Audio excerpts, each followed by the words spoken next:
Welcome back to Den's Recovery. A little bit different video. I replaced a PCV pipe or hose, whatever you want to call it, because I broke the original one off. And so I did that yesterday. I was able to cut a piece of rubber hose I had lying around, get that airtight right there. Just got to get this airtight now.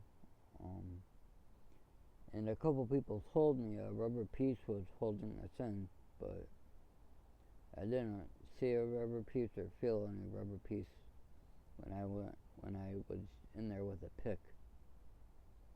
So it seemed like it was flared out a little bit, like bubbled out at the end and pressed in there, and that was holding it in.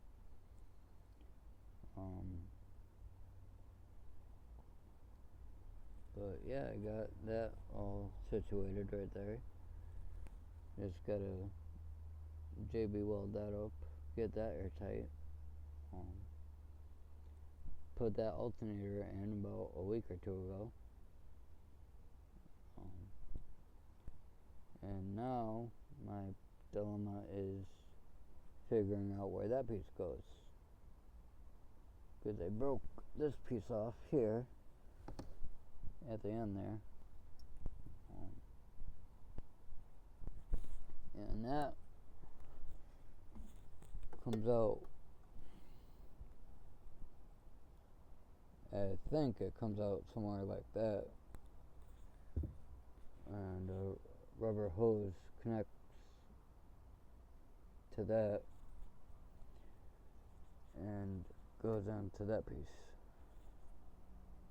that end piece right there.